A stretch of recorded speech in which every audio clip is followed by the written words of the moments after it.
Salam jumpa saudara dan saudariku terkasih dimanapun berada. Semoga kita semua dalam keadaan baik dan sehat. Dan semoga Tuhan yang Maha Baik selalu dan senantiasa menyertai kita. Dan semoga tidak bosan-bosan mendengar suara saya. Baik saudara dan saudariku terkasih, untuk sesi ini saya mau bincang-bincang tentang tanda salib yang selalu atau sering kita lakukan dalam kehidupan menggereja kita. Ada beberapa poin yang ingin saya bicarakan berhubungan dengan tanda salib ini, yaitu soal arti, kemudian sejarah, makna, dan kapan saja kita membuat tanda salib tersebut. Kita awali dengan arti tanda salib. Dalam gereja Katolik Roma, tanda salib merupakan sebuah bentuk doa, pemberkatan, dan sakramen. Sebagai sebuah sakramen, tanda salib merupakan sebuah cara menyiapkan diri dalam menerima rahmat ataupun berkat. Tanda salib bukan hanya gerakan simbolis semata, namun mengandung arti yang sangat mendalam kepada Tuhan. Sayangnya saudara-saudari, terkadang banyak orang Katolik sembunyi-sembunyi membuat tanda salib. Ini barangkali mungkin ketika berada di tempat umum ya, atau di keramaian, mungkin ketika di rumah makan bisa juga, ketika mau makan, lihat ke depan, ke belakang, kiri dan kanan, ada nggak orang Katolik di sini? Nah, mungkin karena bingung, tidak percaya diri, akhirnya tanda salib itu pun tidak jelas lagi dilakukan. Bahkan dijatuhkanlah sesuatu ke kolong meja, tunduk mengambil benda itu sambil membuat tanda salib di kolong meja. Ini perbuatan yang tidak baik saudara-saudari, dan ini kiranya hanya sebuah guyonan, dan ini tidak pernah terjadi ya, kita berharap demikian. Karena orang Katolik harus dengan berani dan mantap menunjukkan identitasnya sebagai pengikut Kristus. Hal ini dilakukan agar tidak terlihat dan mencolok. Karena ini berbeda dari orang lain, padahal mengandung banyak arti. Jadi sekali lagi saudara-saudari, kalau kita membuat tanda salib, lakukanlah dengan penuh percaya diri, karena di sana mengandung arti yang luar biasa ketika kita membuat tanda salib tersebut. Hal tersebut juga karena menggunakan tanda salib sudah menjadi ciri khas dari cara berdoa agama Katolik. Jadi sebagai orang Katolik ya kita harus berani sekali lagi menunjukkan identitas diri kita dimanapun kita berada. Jadi tidak usah takut, tidak usah malu, tidak usah merasa kikuk ketika mau membuat tanda salib. Kemudian kita lihat soal sejarah singkat. Penggunaan tanda salib diperkirakan sudah digunakan sejak abad kedua, terutama oleh jemaat awal Tertulian. Kemudian penggunaan tanda salib dilanjutkan oleh Santo Cyril dari Yerusalem, Santo Ephrem, serta Yohanes Damaskus. Tanda salib digunakan karena berdasarkan pada Alkitab dan dipercaya sampai dengan saat ini. Jadi sejak abad kedua saudara-saudari, tanda salib ini sudah dimulai. Ini kira-kira sejarah singkat, beberapa kalimat saja mengenai sejarah awal munculnya atau bermulanya penggunaan tanda salib di dalam gereja Katolik. Kemudian saudara-saudariku terkasih, selain kita melihat sejarah, kita kemudian masuk kepada makna. Ada beberapa makna ketika kita membuat tanda salib tersebut. Pertama, dengan membuat tanda salib berarti kita menunjukkan kemanunggalan dari Allah Tritunggal, Bapa, Putra, dan Roh Kudus. Dikatakan di sana saudara-saudari, dengan membuat tanda salib itu berarti kita mengundang Allah Tritunggal untuk hadir di dalam diri kita.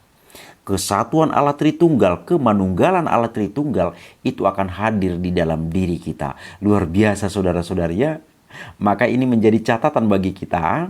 Kalau membuat tanda salib jangan asal-asalan. buatlah tanda salib yang benar. Jangan takut, jangan kikuk, jangan grogi. Tunjukkanlah identitas iman kita. Karena dengan membuat tanda salib, kita mengundang kehadiran Allah Tritunggal, Bapa, Putra, dan Roh Kudus. Kemudian yang kedua, salib menjadi bukti Allah yang maha adil. Artinya apa, saudara-saudari? Bahwa dosa manusia membuat kita tidak bisa selamat.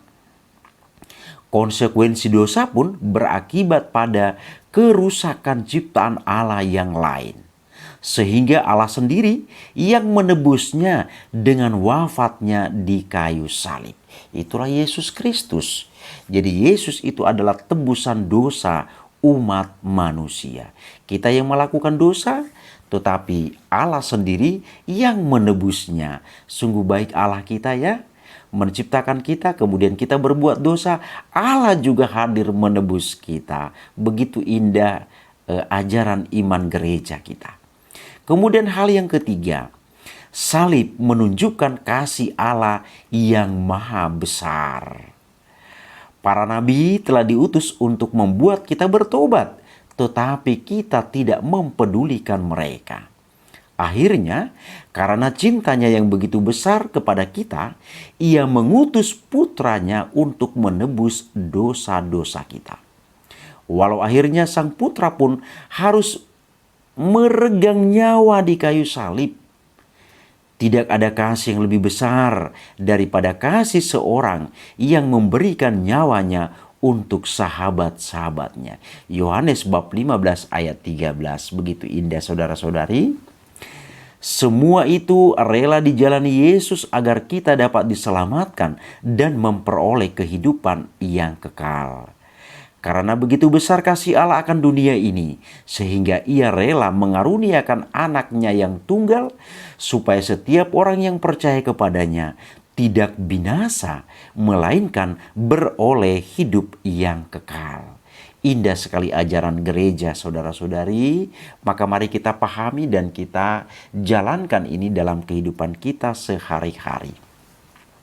Kemudian makna membuat tanda salib yang keempat, bahwa salib adalah tanda keselamatan dan kemenangan. Saudara-saudariku terkasih, sebelum Yesus, salib adalah tanda kehinaan. Karena salib adalah bentuk hukuman yang paling keji dan memalukan. Kita ingat ini dalam tradisi agama Yahudi, bagi para penjahat yang melakukan perbuatan-perbuatan jahat, hukumannya adalah hukuman salib. Dan salib itu selalu dipancangkan atau berdirikan di tempat-tempat yang bisa gampang dipandang oleh orang lain. Di atas bukit, di pinggir jalan besar, atau di tempat-tempat sentral yang lain. Tujuannya apa? Untuk mempermalukan orang tersebut.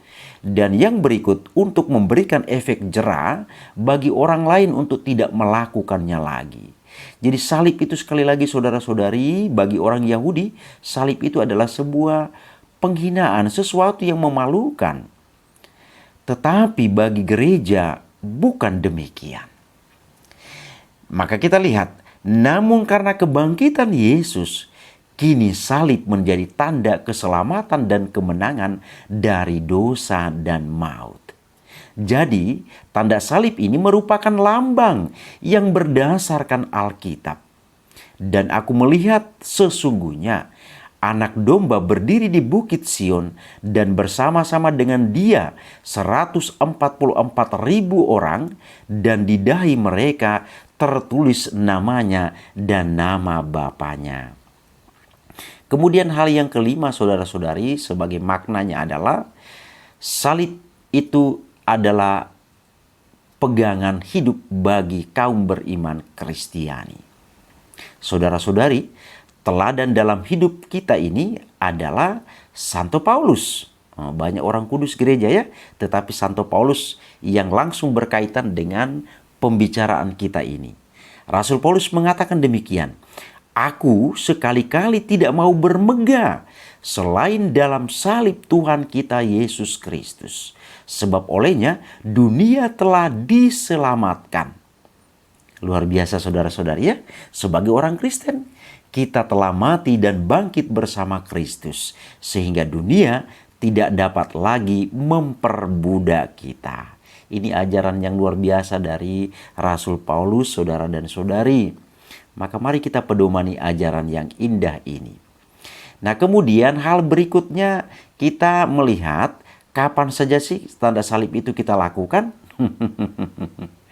Oke, kita lihat beberapa hal yang dianjurkan oleh gereja bagi kita. Pertama, sebelum dan sesudah berdoa. Jadi orang-orang Kristen sebelum berdoa, dia membuat tanda salib terlebih dahulu. Kemudian sesudah berdoa juga membuat tanda salib.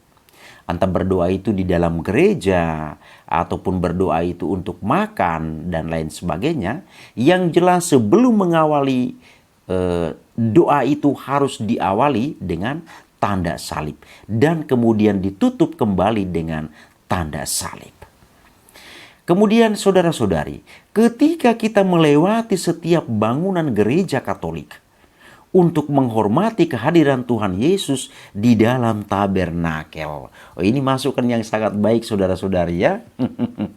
Barangkali ya, dan kita mungkin selama ini umumnya lewat gereja biasa saja. Tidak ada menaruh rasa hormat kepada gereja itu. Kita lewat biasa saja. Maka mulai saat ini ya, ketika kita melewati gereja Katolik, ya mari kita memberikan penghormatan dengan membuat tanda salib. Karena kita menghormati kehadiran Tuhan Yesus di dalam tabernakel. Ini masukan yang sangat baik saudara-saudari ya. Ini masukan yang sangat baik. Mari kita ikuti, kita praktekkan dalam kehidupan sehari-hari. Kemudian tanda salib juga kita lakukan ketika kita memasuki gereja. Kita mengambil air suci yang ada di pintu. Kemudian kita menandai dahi kita dengan tanda salib dengan menggunakan air suci yang sudah kita celupkan dengan jari kita. Jadi ini sebuah kekayaan dalam gereja Katolik ya. Kemudian hal berikut, di saat-saat sedang menghadapi sebuah ketakutan. Jadi misalnya ada orang yang mengalami ketakutan yang luar biasa, boleh juga di sana kita membuat tanda salib. Karena apa? Dengan membuat tanda salib, kita mengundang kehadiran Allah Tritunggal di dalam diri kita.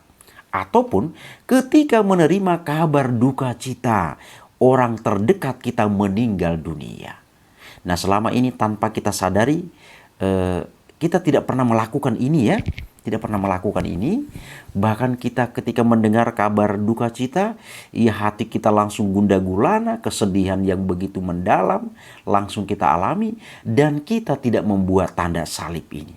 Maka ini sebuah pengajaran yang sangat baik bagi kita saudara-saudari, untuk menjadi catatan penting bagi kita, bahwa ketika menerima duka, peristiwa duka atau kabar duka, orang terdekat kita meninggal dunia, entahpun teman-teman kita, sahabat kenalan kita, ketika kita menerima itu kita harus membuat tanda salib. Karena di sana kita mengundang Allah Tritunggal hadir bersama-sama dengan kita. Kemudian yang berikut saudara-saudari, ketika hendak mengusir godaan. Mengusir godaan ya. Jadi ketika hampir mau jatuh ke dalam godaan lah ceritanya ini. Tapi jangan pula membiarkan diri jatuh dalam godaan ya. Lalu ketakutan maupun mengusir pengaruh kuasa jahat. Ada roh-roh jahat yang mengganggu kita, maka mari kita membuat tanda salib. Karena dengan membuat tanda salib, kita mengundang sekali lagi kehadiran Allah Tritunggal untuk menguatkan dan meneguhkan kita. Indah sekali ya. Jadi mulai hari ini saudara-saudari, jangan asal-asalan lagi membuat tanda salib. Apalagi menjelang makan misalnya. Karena sudah begitu lapar, tanda salibnya itu awalnya di mana atau pangkalnya di mana, ujungnya di mana, tidak jelas lagi. Jadi lapar itu mari kita tahan dulu sebentar, kita membuat tanda salib, kita konsentrasi, sehingga tanda salib ini betul-betul kita maknai, bahwa kita mengundang kehadiran Allah Tritunggal. Nah, kemudian hal terakhir menarik saudara-saudari adalah ketika seorang ayah, nah ayah ini kan sebagai imam dalam keluarga ya, sebagai imam dalam keluarga. Seorang ayah memberkati anak-anaknya. Ia dapat menandai anak-anaknya itu dengan tanda salib di dahi mereka. Ini sebuah masukan yang sangat baik, sangat penting, dan sangat berharga. Barangkali selama ini belum pernah kita lakukan ini, mari kita lakukan untuk para ayah. Jadi ketika anaknya mau bepergian, kemanapun itu pergi, ayah mendoakan anaknya itu dengan membuat tanda salib di dahinya. Luar biasa tradisi ini, saudara-saudari ya.